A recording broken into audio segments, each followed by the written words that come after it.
Hey guys, welcome to success Dilip. मैं दिलीप कुमार स्वागत है आपका। इस वीडियो में बात करने वाले हैं आज की बेहतरीन सरकारी नौकरी की नई भर्ती के बारे में, जो कि वैकेंसी डायरेक्टली रिलीज की गई है इसरो की तरफ से।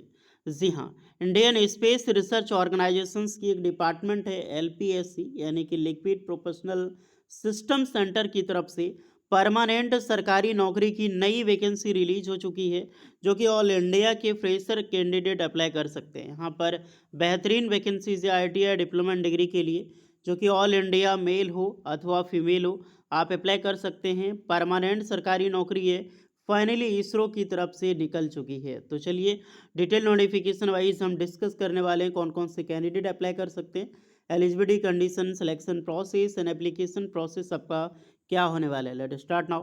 आगे बढ़ने से पहले चैनल पे अगर आप नए हैं so please do subscribe and hit the bell icon, ताकि इसी तरह लेटेस्ट परमानेंट सरकारी नौकरी की अपडेट आपको हमेशा मिलते रहे।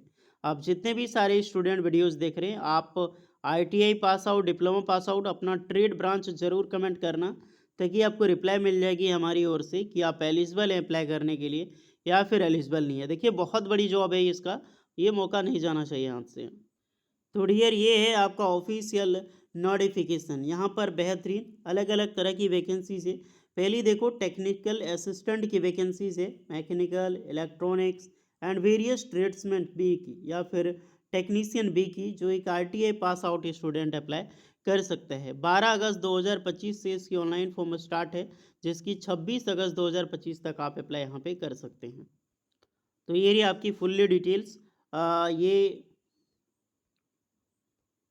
एलपीएससी यूनिट की तरफ से वैकेंसी रिलीज की है। डेट ऑफ एडवर्टाइजमेंट 9 अगस्त 2025 दिखा रहा है। तो अभी सभी नोटिफिकेशन बिफोर निकल रही है। 8 अगस्त को इंडियन ऑयल की अप्रेंटिसशिप की वैकेंसी आनी थी, आज आ गई। पहले वहाँ पर इंडियन नेवी ट्रेड्समैन की वैकेंसी स्किल्ड की आनी थी, वो पहले आ गई। तो ये भी 9 अगस्त को आनी थी, 6 अगस्त को ही आ गई। तो सारा बिफोर पब्लिश हो रहा है, इसके लिए टेंशन ना रहे। एडवर्टाइजमेंट नंबर यही होने वाला है आपका। ओके, चलिए अब आ जाते हैं पे मैट्रिक्स की ओर, क्योंकि वैकेंसी तो देखना चाहिए। सबसे पहली पोस्ट डिस्कस करेंगे टेक्निकल असिस्टेंट की। पे लेवल 7 की जॉब है। 44,900 से लेकर 1,42,000 तक सैलरी इसकी मिलती है। दैट इज मैसिव सैलरी मिलती है। पोस्ट देखा तो मैकेनिकल की पोस्ट है और इलेक्ट्रॉनिक्स की पोस्ट है। मैकेनिकल में टोटल 11 वैकेंसी है और इलेक्ट्रॉनिक्स के लिए मात्र एक वैकेंसी। मैकेनिकल में देखो तो वलीमाला और बेंगलुरु, ये दोनों जगह वैकेंसी है। कैटेगरी वाइज वैकेंसी आप लोग ज़रूर चेक कर लें। और इलेक्ट्रॉनिक्स की ओनली वॉल्यूमाला में, जो कि जनरल है, तो सभी अप्लाई कर सकते हैं। एलिजिबिलिटी में क्या रहने वाला है आपका, तो 3 साल का डिप्लोमा आपने मैकेनिकल इंजीनियरिंग में किया हो या फिर डिप्लोमा इलेक्ट्रॉनिक्स इंजीनियरिंग में किया है फॉर इलेक्ट्रॉनिक्स के लिए, तो आप बेशक अप्लाई कर सकते हैं। वो भी फर्स्ट क्लास के साथ पास आउट होना चाहिए, ध्यान रहे। नेक्स्ट है आपका सब ऑफिसर लेवल 6 की है। 35,400 से लेकर 1,12,000 तक सैलरी इसमें यहाँ पर मिलती है, जो कि सब ऑफिसर एक वैकेंसी है। इसमें एक्सपीरियंस मांगा गया है, 6 वर्ष का आपके पास एक्सपीरियंस है फायरमैन में, डीसीओज में, तो बिल्कुल आप अप्लाई कर सकते हैं यहाँ पर। अब आ जाते हैं टेक्नीशियन बी की, जो एक आईटीआई पास आउट स्टूडेंट के लिए बेहतरीन जॉब की वैकेंसीज होती है। टेक्नीशियन बी लेवल 3 की जॉब है। 21,700 से लेकर 69,100 मिलती है। इन हैंड जब आपकी ज्वाइनिंग लगेगी तो 50,000, लगभग लगभग 45 से 50,000 आपकी स्टार्टिंग सैलरी होती है। तो पहली ट्रेड है फिटर। फिटर के लिए टोटल 4 वैकेंसीज है। वलीमाला और बेंगलुरु दोनों जगह पोस्ट की वैकेंसी रिलीज हुई है, जहां पर all India ITI pass out candidate apply कर सकते हैं। ध्यान रहे, ITI pass out candidate apply कर सकता है, कहीं ज़रूरी नहीं कि अप्रेंटिसशिप होना ही चाहिए इसरो में। ओके, तो अगर आप, हाँ, लेकिन अगर आपने 10th पास किया है और 10th पास करके आपने आईटीआई नहीं किया है और आपने अप्रेंटिसशिप किया है, तो बेशक आप अप्लाई कर सकते हैं। तो 10th पास वालों के लिए अप्रेंटिसशिप कंपलसरी है 2 साल का। और अगर आपने आईटीआई पास आउट किया है तो आपको कोई भी अप्रेंटिसशिप की ज़रूरत नहीं है, अब बिल्कुल ITI pass out candidate apply कर सकते हैं, फ्रॉम एनसीवीटी होनी चाहिए। ओके, नेक्स्ट पोस्ट है आरएनएसी पोस्ट के लिए। बेंगलुरु में जॉब लोगी तो सेम आरएनएसी आईटीआई वाले अप्लाई कर सकते हैं। अलग से वैकेंसी रिलीज की गई है हैवी व्हीकल ड्राइवर ए की, एक ग्रुप सी की पोस्ट है। वही 19,900 से लेकर 63,200 की सैलरी आपकी होगी। इसमें पहली पोस्ट है व्हीकल, हैवी व्हीकल ड्राइवर की है। 2 वैकेंसीज है। अप्लाई कौन कर सकता है, तो 10th पास प्लस 3 साल का एक्सपीरियंस एंड कम से कम गाड़ी चलाने का तो एक्सपीरियंस होना ही चाहिए ना, फ्रेशर थोड़ी ना अप्लाई कर सकते हैं इसमें। और हैवी मोटर व्हीकल का ड्राइविंग लाइसेंस आपका यहाँ पर मांगा गया है। दूसरी आपकी लाइट मोटर व्हीकल की, तो इसमें भी 10th pass plus light motor vehicle and experience यहाँ पर होना चाहिए। सब में मोटर मैकेनिज्म की आपके पास एक्सपीरियंस ज़रूरी है। अब सबसे बड़ा चीज़ ये है कि वैकेंसी इसरो में निकाली गई है और यहाँ पर है कि ये सारा जो पद है अस्थाई है, किंतु इनके अनिश्चित काल तक जारी रहने की संभावना है। ओके, तो ये जो वैकेंसी है एक प्रकार की टेम्प्रोरी है, बट आपको हटाएगा नहीं, सीधा से कहना है। ओके, आपको हटाया नहीं जाएगा, ध्यान रखना। एज बात करें तो 18 साल से लेकर 35 साल के कैंडिडेट अप्लाई कर सकते हैं।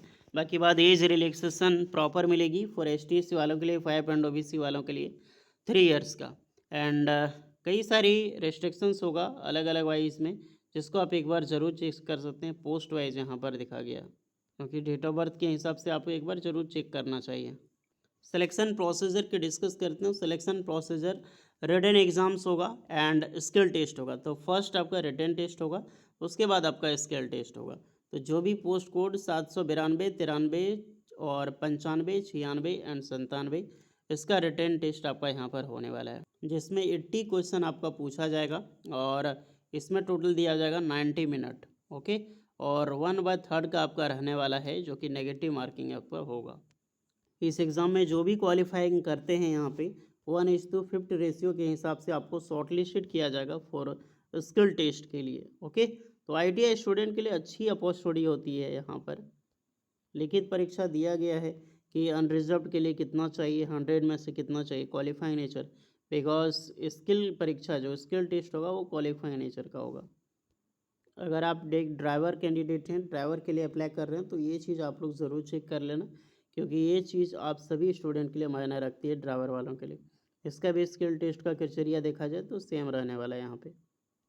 अब आ जाते हैं फॉर्म की ओर। तो फॉर्म अप्लाई करना है 12 अगस्त से लेकर 26 अगस्त 2025 तक फॉर्म ओपनिंग रहेगी, और यहाँ पर जो रहने वाली है टाइमिंग 2 बजे तक आपकी समाप्त होगी। तो ऑनलाइन अप्लाई करना है। जितने भी स्टूडेंट हैं आप फॉर्म के लिए एलिजिबल हैं तो ज़रूर अप्लाई कीजिएगा। एप्लीकेशन फ़ी की डिस्कस करें तो एप्लीकेशन फ़ी आपका 750 रुपये लगने वाला है, और जो भी जनरल OBC कैंडिडेट हैं, जितने भी ST SC कैंडिडेट हैं, उनके लिए छूट माफ़ है। और छूट माफ़ है तो अन्य विद्यार्थियों का शुल्क जो होगा नहीं लगेगा। और एग्ज़ाम्स के बाद अन्य विद्यार्थियों के शुल्क जो वापस कितना 250 रुपये रखा जाएगा और 500 रुपये वापस बाद में कर लिया जाएगा। यानी इसरो आपसे उधार ले रहा है, बाद में आपको वापस कर दिया जाएगा।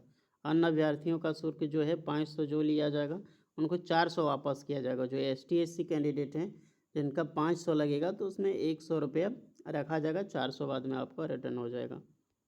तो यही प्रोसेस है। एक तो परमानेंट नहीं है, ये दुख की बात है कि इसरो में बहुत दिनों के बाद ऐसी कोई वैकेंसी निकाली गई है जो कि परमानेंट वैकेंसी नहीं है, एक प्रकार की टेम्प्ररी वैकेंसीज है, और इतनी बड़ी क्राइटेरिया यहाँ पर रखा गया। बट क्या ही कर सकते हैं, आजकल गवर्नमेंट ही ऐसा हो चुका है, प्लेटफॉर्म ही ऐसा हो चुका है कि कहीं भी वैकेंसी सुरक्षित नहीं है। वैकेंसी एक तो निकलती है तो टेम्प्ररी होती है, कॉन्ट्रैक्ट होती है।